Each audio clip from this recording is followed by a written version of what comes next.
బంధమో కన్న కలలన్నీ నెరవేర్చే తండ్రి వైతివో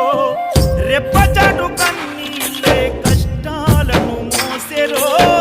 తప్పులెన్ని ఉన్నాయో మన్నించి చేరదీయరో ఓర్వలేదు కలికాలం నాయి పయనం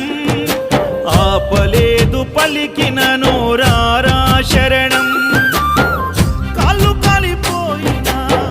సీమునెత్తురొచ్చినా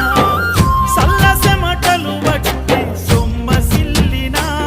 కనిపిస్తే చాలు అంటూ ఆకలిని మరిచిపోతూ అయ్యప్ప నిన్ను చూడంతే కడుపు నిండదు ఎంత దూరమెంత